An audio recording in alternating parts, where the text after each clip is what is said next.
Aujourd'hui, on va répondre à la question de savoir comment faire pour se connaître, histoire de jeter une lumière brûle pour éclaircir la voie vers la connaissance de soi, qui est le fait de découvrir notre vraie nature, de savoir qui nous sommes réellement.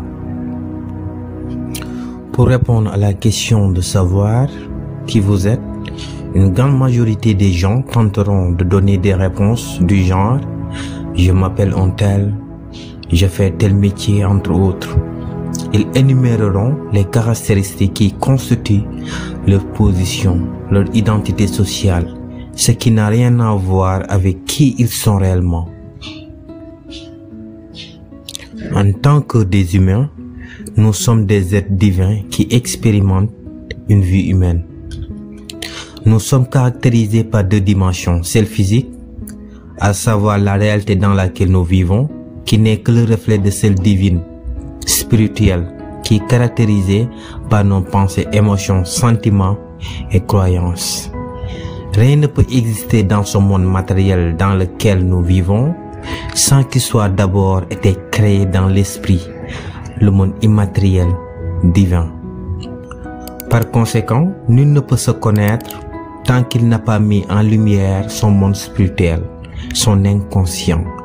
Mais pour ce faire, il est indispensable de faire tomber les innombrables illusions que nous faisons pour définir notre identité, à savoir s'identifier à ce que nous avons et faisons. Être n'est pas ni avoir, ni faire. Comme l'avait bien dit le médecin psychiatre suisse Carl Gustav Jung, il faut mettre en lumière l'inconscient pour être maître de sa vie. Car celui qui regarde à l'extérieur rêve et celui qui regarde à l'intérieur s'éveille. Nous sommes des âmes caractérisées par des défauts et des qualités qui s'expriment dans un corps physique. Nous sommes la conscience dissimulée sous l'apparence d'une personne. La connaissance de soi passera inévitablement par une introspection de soi afin de cerner ce qui trame derrière notre personnalité pour comprendre nos mécanismes internes. Pourquoi face à un même stimulus, nous avons toujours la même réaction qui est souvent impulsive? Pourquoi nous sommes fréquemment animés par les mêmes émotions, à savoir la peur, le stress, la colère, la joie, la jalousie, entre autres? Les réponses à ces genres de questions qui permettent de comprendre le pourquoi nous avons l'attitude, le caractère que nous avons, vont nous mettre dans la voie de la connaissance de soi. Non sans souligner que la réalité dans laquelle nous vivons, les circonstances qui nous arrivent, les personnes que nous rencontrons, nous permettent sans l'homme de conduite de cerner ce qui se passe à l'intérieur de nous. Autant dire de situer nos zones d'ombre et nos côtés positifs. L'extérieur n'est que le reflet de l'intérieur. Ce faisant, il suffit de faire preuve de maturité, d'objectivité et observer méticuleusement notre vie pour mettre en lumière l'inconscient, notre monde spirituel, afin de se découvrir réellement.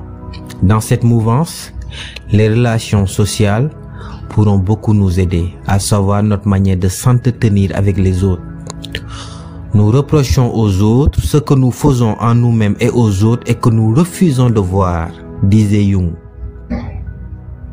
C'est ce qu'on appelle en psychologie l'effet miroir, qui prône l'idée selon laquelle, si nous critiquons quelqu'un, nous sommes en train de voir notre vraie nature se refléter sur cette personne. Tout ce qui nous irrite chez les autres est en nous-mêmes.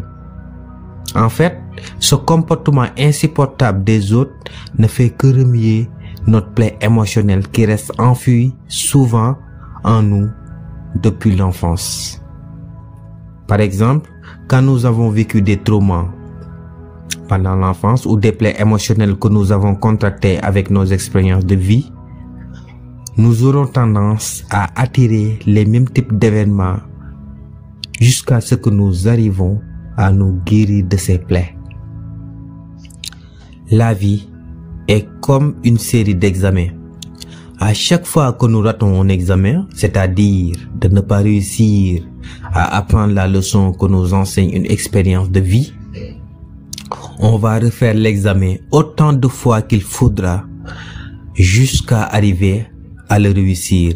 Autant dire, comprendre, identifier, libérer les émotions refoulées, guérir nos traumas, nos plaies, qui sont les épreuves de cet examen.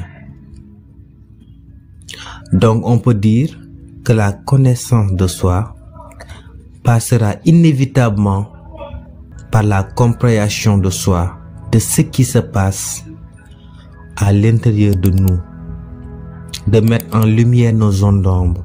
Et pour ce faire, nous n'avons qu'à observer la réalité dans laquelle nous vivons, les événements positifs ou négatifs qui se répètent, mais aussi et surtout les relations que nous avons avec les autres, à savoir les genres de personnes que nous attirons dans notre vie, quelle que soit la relation et ce qui nous dérange chez elles. En réalité, elles ne sont que nos miroirs. Leur manière de nous traiter n'est que le reflet de ce qui se passe à l'intérieur de nous-mêmes. Allez, n'oubliez surtout pas que votre esprit est votre pouvoir. On se donne rendez-vous à la semaine prochaine pour une toute nouvelle vidéo.